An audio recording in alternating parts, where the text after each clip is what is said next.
Good afternoon सभी को चलिए आज का हम लेक्चर देखते हैं। देखिए प्रीवियस लेक्चर नंबर 8 में आपने क्या जाना था कि सर ट्रांजिटिव रिलेशन क्या होता है, और आपने जाना था ई रिफ्लेक्सिव रिलेशन क्या होता है, और साथ ही साथ यूनिवर्सल रिलेशन। ठीक है, देखिए एक बार हम फिर से डिस्कस करते हैं। आपने देखा था कि ट्रांजिटिव रिलेशन क्या होता है। देखिए उसकी डेफिनेशन क्या थी, if A comma b and B comma c दोनों आर में होने चाहिए, मतलब रिलेशन होने चाहिए, then A comma C belongs to R होना चाहिए। ठीक है, फिर से एक बार समझ लीजिए डेफिनेशन को। ठीक है, if A comma B belongs to R and B comma C belongs to R, then A comma C belongs to R होना चाहिए। ठीक है, ये ट्रांजिटिव रिलेशन की डेफिनेशन बोलती है। ठीक है, उसके बाद अपने जाना ई रिफ्लेक्सिव रिलेशन, मतलब देखिए हमारा जो था रिफ्लेक्सिव रिलेशन जो था उसकी डेफिनेशन क्या थी, उस सेट में एलिमेंट जितने भी होते हैं उनका सेल्फ रिलेशन बनना चाहिए। मतलब for all A belongs to set A, मतलब कोई सेट ए होगा, ठीक है, मतलब हर एक ए के लिए उसका सेल्फ रिलेशन बनना चाहिए। एक्स्ट्रा आ जा रहा है उसमें कोई दिक्कत नहीं। ठीक है, लेकिन हमें जाना कि ई रिफ्लेक्सिव रिलेशन में क्या हो रहा था, मतलब हर एक ए के लिए उसका सेल्फ रिलेशन नहीं बनना चाहिए था। ठीक है, इतना हमने जान लिया था। ठीक है, और साथ ही साथ हमने जाना उसके आगे क्या एक और था आपका यूनिवर्सल रिलेशन। ठीक है, मतलब यूनिवर्सल रिलेशन कब आएगा, मतलब जो आप कार्टेशियन प्रोडक्ट लेंगे उसी सेट का उसी सेट। ठीक है, तो जो आएगा जो एक मतलब ए क्रॉस ए जो आएगा वो आपका क्या होगा, यूनिवर्सल रिलेशन होगा। ठीक है, तो चलिए आज की क्लास हम स्टार्ट करते हैं। तो सभी को पहले आप लोग बताइए कि आप लोग कैसे हो। अच्छा, क्लास में किसी को यदि डाउट हो तो प्लीज़ आप लोग पूछ लीजिएगा कमेंट सेक्शन में। ठीक है, कमेंट सेक्शन ऑन है। ठीक है, देखिए आज का लेक्चर नंबर 9 रियल एनालिसिस। ठीक है, IIT जन 2027 मैथमेटिक्स। ठीक है, देखिए ये मेरा new YouTube channel universal math Guru, please आप लोग सपोर्ट करिए। ठीक है, देखिए आज के लेक्चर हम क्या क्या पढ़ेंगे, टाइप्स ऑफ रिलेशन के आगे ही हम पढ़ेंगे अब कि सर आपने सिमेट्रिक रिलेशन पढ़ रखा है। ठीक है, पिछली वाली क्लास में। ठीक है, जो क्लास नंबर 7 था। ठीक है, लेक्चर नंबर 7 उसमें आपने सिमेट्रिक रिलेशन की डेफिनेशन पढ़ रखी है। ठीक है, तो डेफिनेशन क्या बोलती थी, देखिए सिमेट्रिक रिलेशन की डेफिनेशन क्या बोलती थी, a related to B then b related to a होना चाहिए। मतलब यदि ए जो है बी से संबंध रखता है तो बी को ए के साथ संबंध रखना होगा। ठीक है, ये हमारा सिमेट्रिक रिलेशन की डेफिनेशन बोलती है। तो चलिए आज का लेक्चर स्टार्ट करते हैं बिना किसी विलंब के साथ। देखिए टाइप्स ऑफ रिलेशन में अगला जो पार्ट है आपका असिमेट्रिक रिलेशन। ठीक है, हमने सिमेट्रिक रिलेशन पढ़ रखा है। ठीक है, चलिए देखते हैं असिमेट्रिक रिलेशन क्या होता है। ठीक है, देखिए if A related to b, देखिए यहाँ पे if A related to B then a जो होगा वो बी से संबंध नहीं रखेगा। ठीक है, मतलब यदि ए जो है बी से संबंध रख रहा है तब हम बोलेंगे बी को ए से संबंध नहीं रखना है। ठीक है, ये हमारा असिमेट्रिक रिलेशन की डेफिनेशन बोलती है। ठीक है, यदि ए जो है बी से संबंध रख रहा है मतलब, तो उसके बाद जो देखिए इफ लिखा गया है, if A related to B then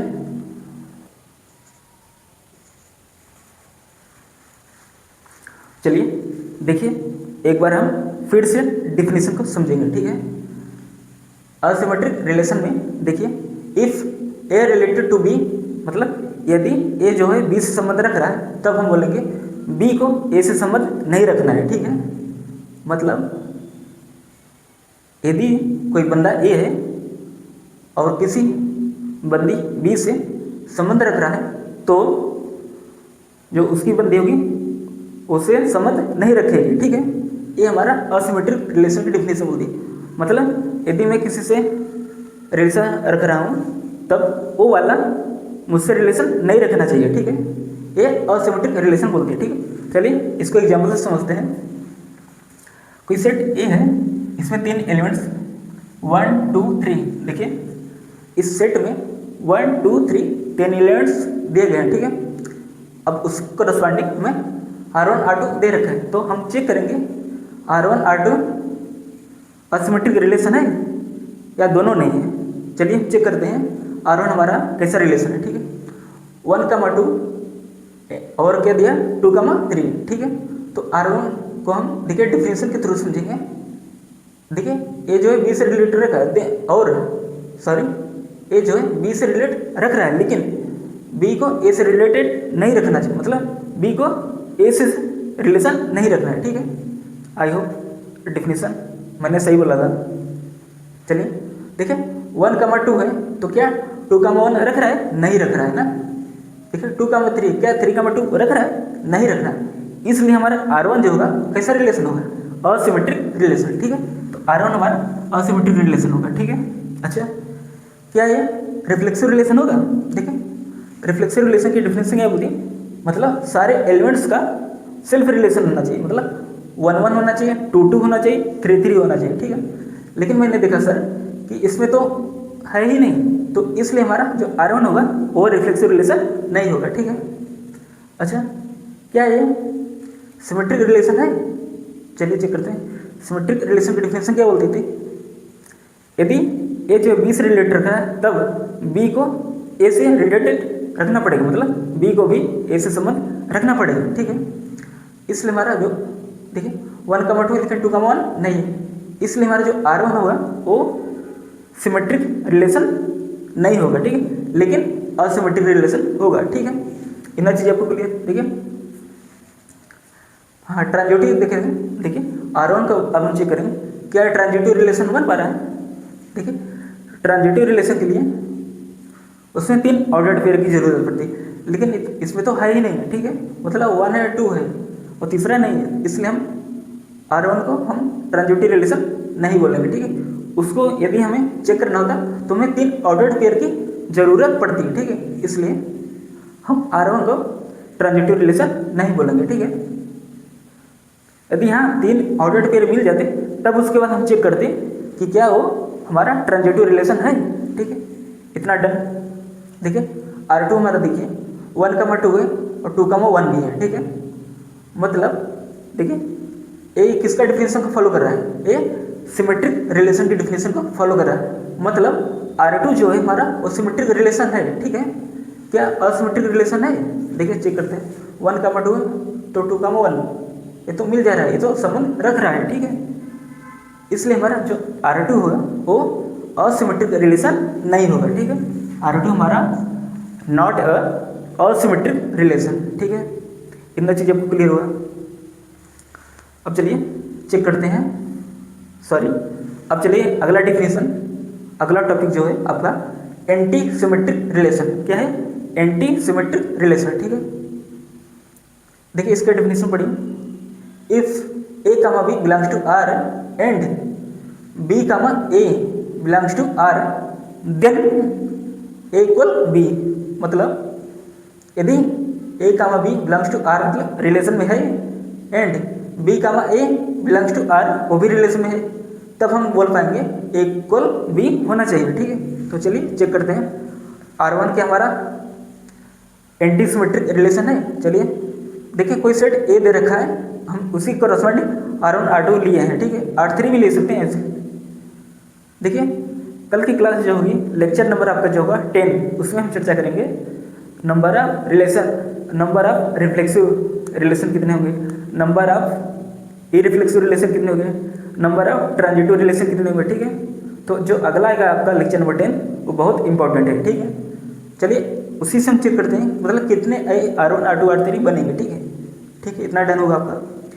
A equal मतलब एग्जाम्पल अगला जो है A इक्वल 1 2 3, इसमें 3 एलिमेंट्स दिए गए हैं। ठीक है, अब हम चेक करते हैं R1 हमारा A एंटी सिमेट्रिक रिलेशन है। देखिए 1, 2 है, 2, 1 है। ठीक है सर, तो देखिए A, B belongs to R, definition पढ़िए and B, A belongs to R, then A, B मतलब A इक्वल B होना चाहिए। चलिए हम चेक करते हैं 1, 2 है और 2, 1 भी है, ठीक है, इतना तो डन है। तो क्या हम ये बोल पा रहे हैं कि A इक्वल बी होगा? देखिए A, B है एंड कमा B, A, ठीक है, A, B मिल रहा है और B, A मतलब 1, 2, 2, 1 है, ठीक है। अब हम चेक करते हैं A इक्वल B है, मतलब देखिए क्या 1, 2 के इक्वल है? देखिए यहाँ पे A इक्वल B होना चाहिए, ठीक है, A इक्वल B होना चाहिए। क्या 1, 2 के इक्वल है? नहीं है, इसलिए हमारा जो R1 होगा एंटी सिमेट्रिक रिलेशन नहीं होगा, ठीक है। R1 is not a anti symmetric relation, ठीक है, इतना पर डन हुआ। अब देखिए R2 देखिए थोड़ा प्रॉब्लम्स आएंगे इसको, ठीक है, लेकिन जब आप एक बार प्रैक्टिस करेंगे तो अच्छे सबका क्लियर हो जाएगा, ठीक है। देखिए जब तक आप एग्जाम्पल नहीं लेंगे तब तक आप डिफिनेशन को अच्छी तरह से समझ नहीं पाएंगे, ठीक है। इसलिए एग्जाम्पल लीजिए और डिफिनेशन को अप्लाई कीजिए, ठीक है, ठीक है। अब देखिए R2 हमारा क्या दिया गया है, सेट 1, 2, 3 के करस्पॉन्डिंग हमारा R2 क्या दिया है? देखिए इसमें कितने एलिमेंट्स हैं? 1, 2, 3, 4, ठीक है, इसमें 4 एलिमेंट्स दिए गए हैं, ठीक है। अब देखिए 1, 1 दिया गया, 2, 2 दिया गया, 3, 3 दिया गया, 1, 2 दिया गया, ठीक है। अब हम चेक करते हैं हमारा जो R2 है वो क्या एंटी सिमेट्रिक रिलेशन है। चलिए चेक करते हैं। देखिए 1, 1 है, 2, 2 है, 3, 3 है, 1, 2 है। चलिए अब हम चेक करते हैं क्या हमारा R2 जो है एंटी सिमेट्रिक रिलेशन है। देखिए 1, 1 है तो 1, 1 का जब उल्टा आप करेंगे तो 1, 1 ही आ जाएगा, तो इसमें A इक्वल B हो जाएगा, ठीक है। अब देखिए 2, 2 देखिए 2, 2 उल्टा यदि आप करेंगे तो 2, 2 ही आएगा, ठीक है, इसलिए A इक्वल B इसमें भी है, ठीक है। अब देखिए 3, 3 लिया है, 3, 3 उल्टा यदि आप करेंगे,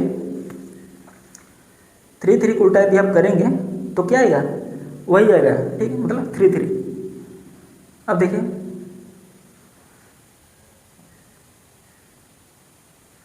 1, 2 को देखिए 1, 2 को लटिए 2, 1 आ जाएगा, ठीक है, 2, 1 आ जाएगा, ठीक है। देखिए इसमें देखिए थोड़ा सा ये थोड़ा कंफ्यूजिंग वाला पार्ट है, लेकिन मैं इसको मैं अच्छे से क्लियर कर रहा हूँ। देखिए 1, 2 जो है का उल्टा जब आप करेंगे तो 2, 1 आ गया। अब यहाँ पे देखिए आपने एंटी सिमेट्रिक रिलेशन की डेफिनेशन देखिए, if A, B belongs to R and B, I belongs to R, मतलब यदि 1, 2 R में है, मतलब 1, 2 R में है, ठीक है सर, इतना क्लियर है। लेकिन मैंने देखा 2, 1 जो है यहाँ पे फेल हो जा रहा है, ठीक है, यहाँ पे फेल हो जा रहा है, 2, 1 R में R2 में नहीं है, मतलब जब यही इफ वाला जो पार्ट है वही जो फुलफिल नहीं हो रहा है तो हम आगे नहीं चेक करेंगे, ठीक है। तो इसलिए वो ऑटोमेटिकली जो हमारा R2 होगा वो कैसा रिलेशन हो जाएगा? एंटी सिमेट्रिक रिलेशन हो जाएगा। देखिए मैंने कल की क्लास में बताया गया था कि यदि कोई स्टेटमेंट दिया गया इफ पी देन क्यू, ठीक है, इफ वाला यदि पार्ट ट्रू हो रहा है तब हम आगे चेक करेंगे, ठीक है। यदि इफ वाला जब पार्ट ही ट्रू नहीं हो रहा है तो हम आगे चेक नहीं करेंगे, ठीक है।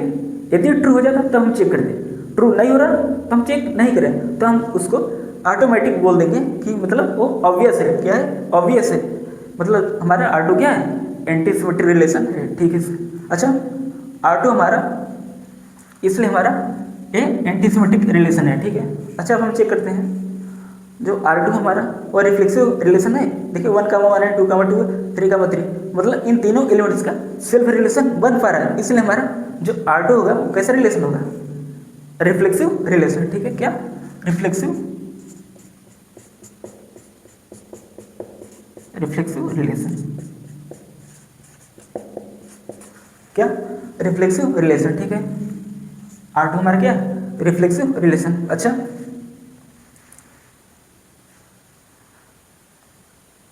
क्या ये ई रिफ्लेक्सिव रिलेशन है?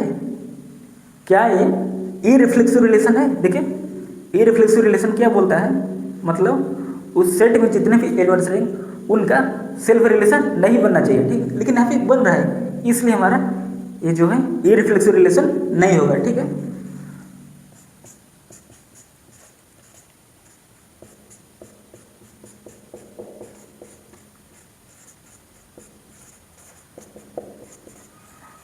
इसलिए हमारा ई रिफ्लेक्सिव रिलेशन नहीं हुआ। अच्छा चेक करते हैं क्या ये सिमेट्रिक रिलेशन है। सिमेट्रिक रिलेशन की डिफिनेशन क्या होती है? If A related to B then b related to a. ठीक है, अच्छा जब आप ए कामा बी को बी कामा ए बनाएंगे तो वही आ जा रहा है। ठीक है, 2 2 भी आ जा रहा है, 3 3 भी आ जा रहा है।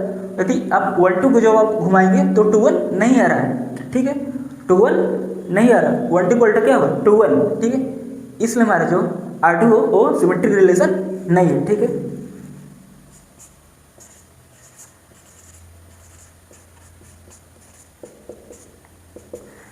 R2 हमारा सिमेट्रिक रिलेशन नहीं है। ठीक है, मतलब यदि कोई एक मिल गया जिसका रिवर्स नहीं मिल रहा तो हम उसको सिमेट्रिक रिलेशन नहीं बोलेंगे। ठीक है, यदि मिल जाता सभी का तब हम बोलते हैं सिमेट्रिक रिलेशन है। ठीक है, लेकिन यहाँ पे मिल नहीं रहा। ठीक है, इसलिए सिमेट्रिक रिलेशन नहीं है। इतना डन हुआ आपका। और हाँ, अच्छा आप लोगों के लिए होमवर्क है, R2 को हमें बताना है क्या ये ट्रांजिटिव रिलेशन है। प्लीज़ आप लोग चेक करिएगा R2 को क्या ये ट्रांजिटिव रिलेशन है, और जो बताएगा, ठीक है, और जो कमेंट बॉक्स में इसका आंसर दे देगा उस टॉपर का नाम अनाउंस करेंगे हम लेक्चर नंबर 10 में। ठीक है, ठीक है, चलिए अब हम चलते हैं इनवर्स रिलेशन।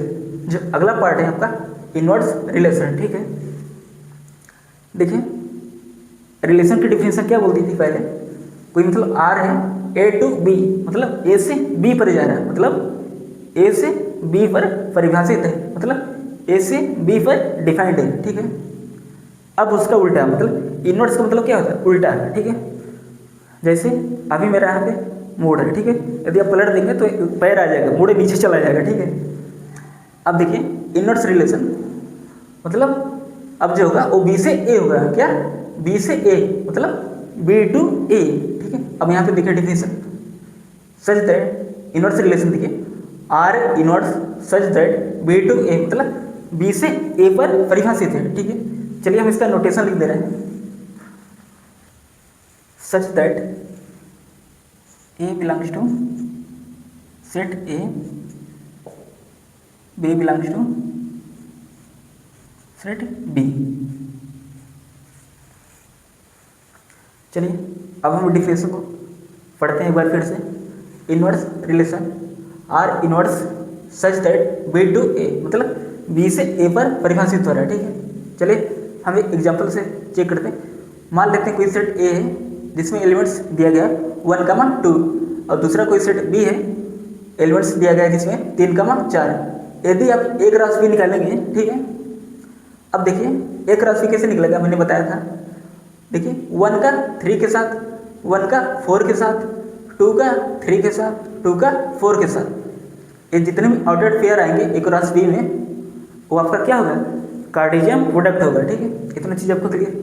अब देखिए मैंने पढ़ा था डिफिनेशन में, रिलेशन का डिफिनेशन क्या बोलता है, जो R होगा हमारा वो सबसेट होगा एक रस B का। ठीक है, मतलब हम देखें, अब इसी के करस्पॉन्डिंग हम R1 बनाएंगे। ठीक है, R2 बनाएंगे। ठीक है, मतलब अब इसी सेट में से मैंने एलिमेंट्स चुरा लिया, अब मैंने उसको नाम दे दिया R1, मतलब R1 क्या है, रिलेशन है। ठीक है, अब देखिए 1, 3 मैंने इसमें से ले लिया और 2, 3 इसमें से मैंने ले लिया, R1 मैंने बना दिया। ठीक है, 1, 3, 2, 3। अब देखिए जो हमारा R इनवर्स है, R1 इनवर्स है। अब देखिए इसको उल्टा करिए, 1, 3 को उल्टा 3, 1। ठीक है, 2, 3 को उल्टा 3, 2, इसलिए हमारा R1 इनवर्स आ जाएगा। ठीक है, ये डन हुआ आपका।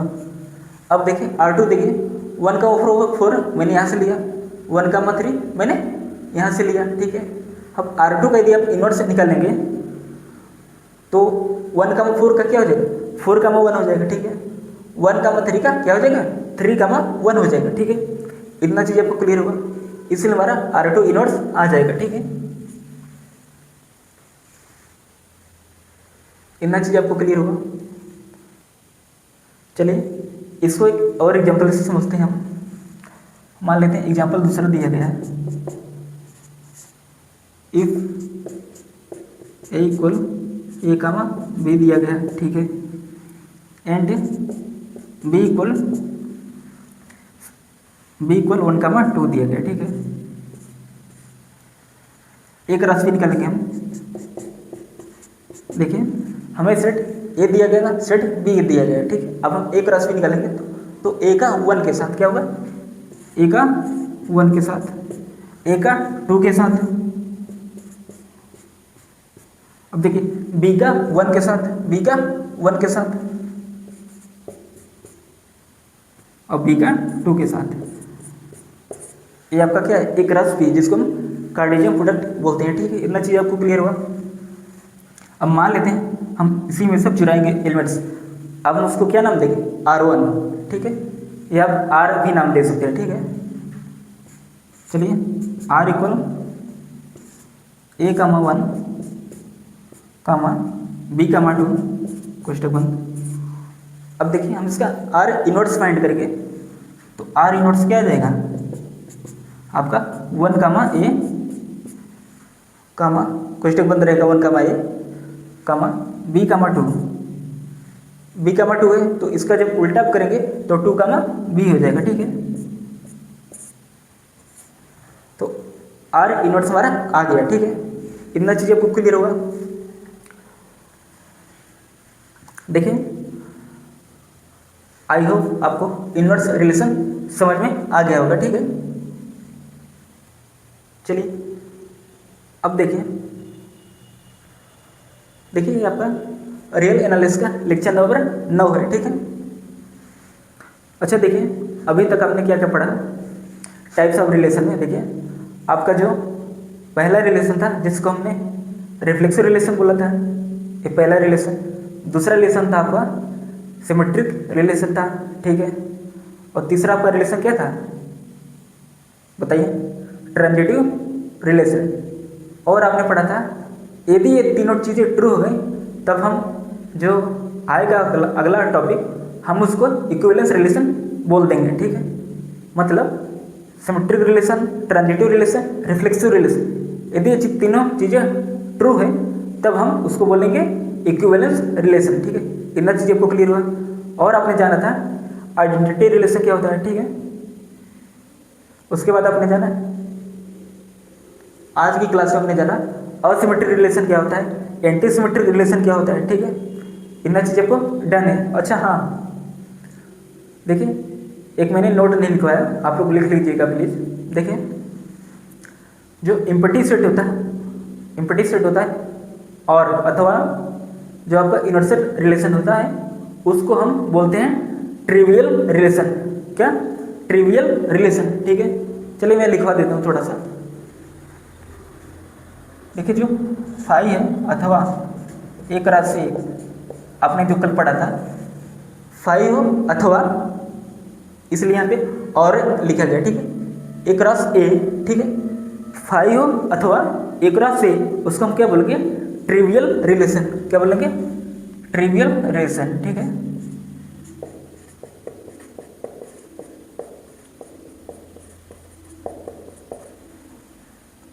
और सेम एक राशि ए के लिए भी है ट्रिवियल रिलेशन, ठीक है।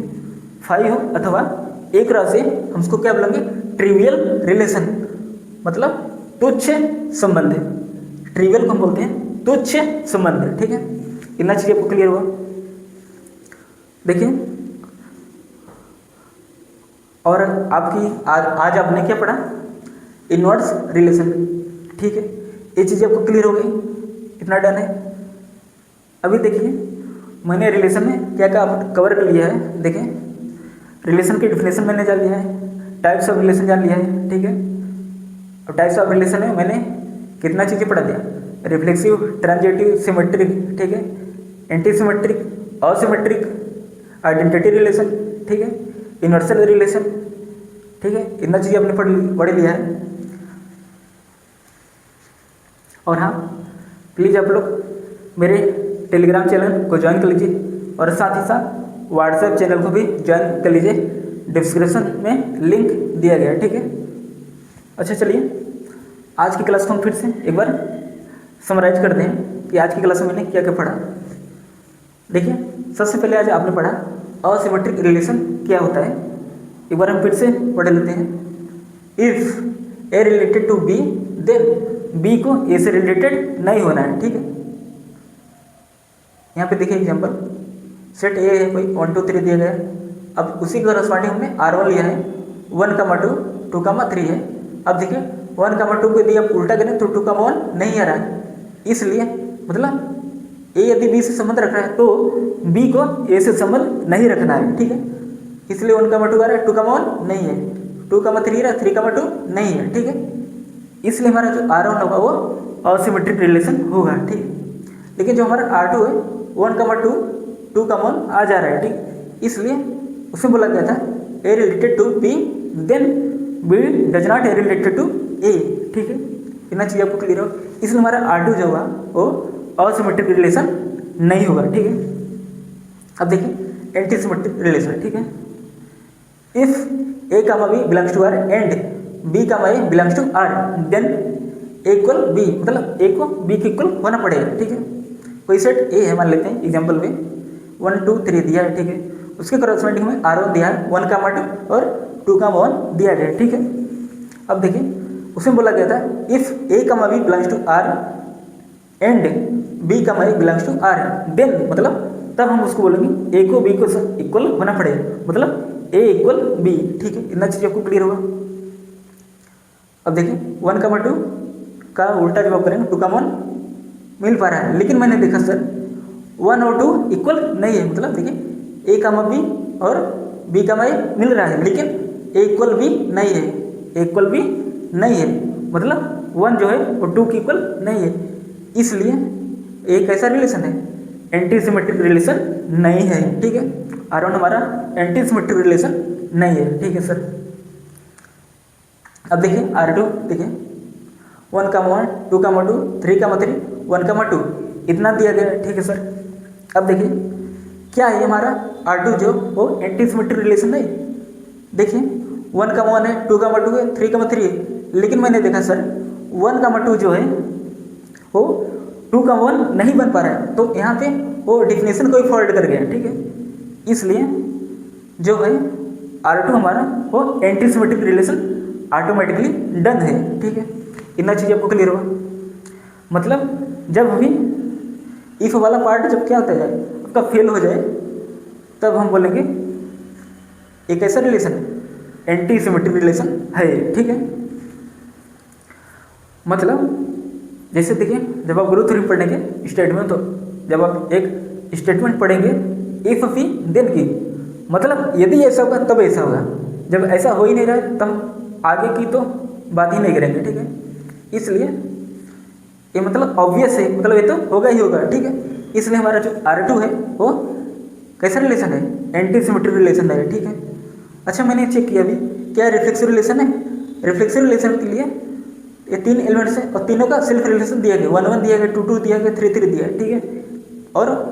और देखिए ये जो एक्स्ट्रा आ जा रहा था, अच्छा हाँ देखिए मैंने बताया था जब कोई एक्स्ट्रा चीज़ आ जाए यदि आप उसको हमेशा के लिए गायब कर देंगे, ठीक है, तो जो बनेगा रिलेशन वो कैसा रिलेशन होगा, आइडेंटिटी रिलेशन होगा। क्या होगा, आइडेंटिटी रिलेशन। मतलब देखिए जो हमारा रिफ्लेक्सिव रिलेशन होता है जरूरी नहीं हम उसको आइडेंटिटी रिलेशन बोल पाए, लेकिन जो हमारा आइडेंटिटी रिलेशन होगा वो क्या होगा, रिफ्लेक्सिव रिलेशन होगा। क्या होगा, रिफ्लेक्सिव रिलेशन होगा, ठीक है। मतलब एवरी आइडेंटिटी रिलेशन वो क्या होगा, रिफ्लेक्सिव रिलेशन होगा, ठीक है। इतना चीज़ आपको क्लियर होगा। लेकिन हाँ रिफ्लेक्सिव रिलेशन है तो जरूरी नहीं उसको आइडेंटिटी रिलेशन बोल पाए, ठीक है, क्योंकि इसमें एक्स्ट्रा आ जा रहा है, इसलिए हम उसको आइडेंटिटी रिलेशन नहीं बोलते। यदि हाँ एक्स्ट्रा नहीं आता तब हम उसको आइडेंटिटी रिलेशन बोलते हैं, ठीक है। इतना चीज़ आपको क्लियर होगा। इररिफ्लेक्सिव रिलेशन आपने पढ़ा कि इररिफ्लेक्सिव रिलेशन की डिफिनेशन क्या बोलती थी, मतलब सभी एलिमेंट्स का सेल्फ रिलेशन नहीं बनना चाहिए। लेकिन मैंने देखा सर यहाँ पे सभी एलिमेंट्स का सेल्फ रिलेशन बन रहा है, इसलिए हमारा इररिफ्लेक्सिव रिलेशन ये नहीं होगा, इसमें आपने कट कर दिया है, ठीक है। ऐसे देखिए सिमेट्रिक वाले में, सिमेट्रिक में क्या बोलता है definition, if A related to B then b related to a, मतलब यदि जो ए है जो बी से संबंध रखा है तब बी को ए के साथ संबंध रखना पड़ेगा। लेकिन मैंने देखा सर 1, 2 को जब उल्टा आप करेंगे ए कामा बी को, जब आप बी कामा ए बनाएंगे तो 2, 1 हो जाएगा। लेकिन मैंने देखा 2, 1 इस सेट में है ही नहीं, इसलिए हमारा ये सिमेट्री रिलेशन नहीं होगा। ठीक है, ए भी कट हो गया आपका, मतलब क्रॉस का चिन्ह लग गया, ए भी क्रॉस, ये मतलब यहाँ पे क्रॉस लगाने का मतलब ये नहीं है। ठीक है, मतलब ये रिफ्लेक्सिव भी नहीं है, सिमेट्रिक भी नहीं है। ये कैसा रिलेशन है?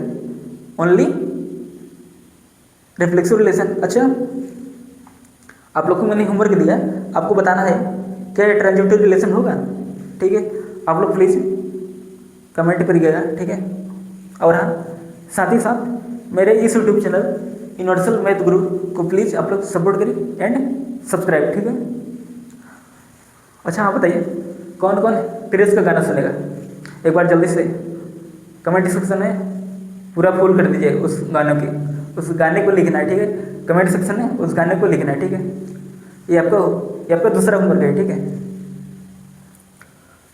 और हाँ, ज़रूर आप लोग अपना फीडबैक दीजिए। ठीक है, क्लास आपको कैसी लग रही है? ठीक है, क्या इससे अच्छा आपको यूट्यूब पे मिलेगा फ्री में? आप लोग जरूर बताइएगा। ठीक है, अब चलिए देखते हैं, अब इनवर्स रिलेशन का हम लोग एक बार समराइज करते हैं। ठीक है, देखिए आर इनवर्स जो है such that B to a मतलब बी से ए पर परिभाषित हो रहा है। जो आर इनवर्स है वो बी से ए पर परिभाषित हो रहा है। ठीक है, लेकिन जो रिलेशन की डिफिनेशन क्या बोलते थे कि ए से बी पर परिभाषित होना चाहिए, लेकिन जो हमारा इनवर्स रिलेशन है उसका रिलेशन का क्या हो जाएगा? उल्टा हो जाएगा, मतलब बी से ए पर परिभाषित होगा। ठीक है, बी से ए पर। अब देखिए एग्जांपल, ए इक्वल क्या दिया है? 1, 2 दिया गया एंड बी को 3, 4 दिया गया है। इस सेट में 2 एलिमेंट्स, इसमें भी 2 एलिमेंट्स। ठीक है, एक राशि भी निकालेंगे 1 का 3 के साथ, 1 का 4 के साथ, 2 का 3 के साथ, 2 का 4 के साथ। ठीक है, आपका ये एक राशि कार्टेशियन प्रोडक्ट आ गया। ठीक है, अब देखें R1 उसी करस्पॉन्डिंग मैंने R1 बनाया है, इसमें से चुरा के, मतलब मैंने बोला था जो हमारा रिलेशन होगा R is a subset of A cross B. यदि उसका सबसेट है तो हम उसमें से एलिमेंट्स चुरा सकते हैं। ठीक है, इतना चीज़ आपको क्लियर होगा। इसलिए देखिए R1 मैंने क्या लिया? 1, 3, 2, 3। अब जब R इनवर्स से निकालेंगे, मतलब R1 इनवर्स जब आप निकालेंगे तो 3, 1, 3, 2 बनेगा, मतलब 1, 3 का उल्टा देखिए 3, 1, 2, 3 का उल्टा 3, 2। ठीक है, इतना चीज़ आपको क्लियर होगा। ये आपका क्या आ गया? R1 इनवर्स आ गया। ठीक है, अब देखिए R2 देखिए 1, 4, 1, 3। जब आप 1, 4 को उल्टा क्या करेंगे? 4, 1 आ रहा है। ठीक है, 1, 3 को अब जब उल्टा करेंगे तो 3, 1 बनेगा। ठीक है, ये इसलिए हमारा R2 इनवर्स आ गया। ठीक है, अब देखिए एग्जाम्पल दूसरा, इसी में एग्जाम्पल पहला था आपका। ठीक है, इफ मतलब कोई सेट मैंने ए लिया, कोई सेट ए है, कोई सेट बी है। अब देखिए सेट ए में कौन कौन से एलिमेंट्स हैं? देखिए इसको हम मझला ब्रैकेट में बंद करेंगे। ठीक है, ए सेट में 2 एलिमेंट्स दिए हैं, ए कामा बी, और बी इक्वल दिया गया है 1, 2। जब आप इसका ए क्रॉस बी निकालेंगे तो ए का 1 के साथ, ए का 2 के साथ, मतलब ए का 1 के साथ, ए का 2 के साथ। अब देखिए बी का 1 के साथ, बी का 2 के साथ, जब आपका आएगा ए क्रॉस बी। ठीक है, अब देखिए आर इक्वल क्या दिया गया है? ए कामा 1 कामा बी कामा 2, मतलब इसी में से चुरा लिया गया है। ठीक है, हम इसमें से चुरा के मैंने उसका नाम आर दे दिया गया, मतलब रिलेशन मैंने बना दिया। ठीक है, अब हम इसका आर इनवर्स निकालेंगे तो ए कामा 1 का क्या हो जाएगा? 1, ए हो जाएगा, बी कामा 2 का क्या हो जाएगा? 2, बी हो जाएगा। ठीक है, इसलिए ए आर इनवर्स आ गया। ठीक है, इतना चीज़ आपको क्लियर हुआ। अच्छा हाँ, देखें आर इनवर्स को आप इस प्रकार से भी आप लिख सकते हैं, मतलब वहाँ पे मैंने देखा था कि जब आप आर ले रहे थे तो ए कामा बी हो रहा था। ठीक है, such that a belongs to a और बी बिलोंग्स टू बी। ठीक है, इतना चीज़ें हो रहा था। ठीक है, ये रिलेशन और डेफिनेशन। लेकिन यहाँ पे मैंने देखा इनवर्स रिलेशन जब आप पढ़ेंगे तब उसका क्या हो जाएगा? उल्टा हो जाएगा, ए कामा बी का क्या हो जाएगा? बी कामा ए हो जाएगा। ठीक है, इतना चीज़ आपको क्लियर होगा। और हाँ, मैंने एक नोट आपको लिखवाया अभी,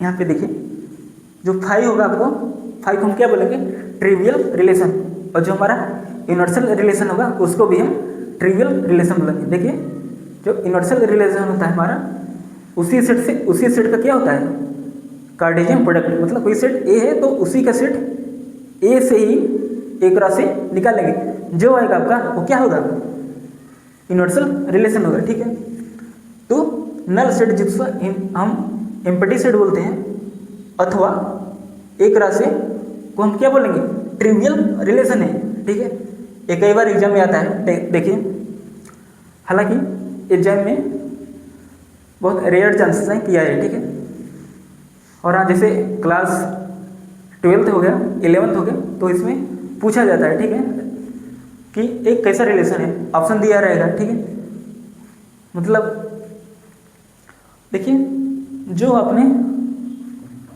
अभी कल की क्लास में हमने पढ़ा था, जो फाई है वो हमारा रिफ्लेक्सिव रिलेशन नहीं है।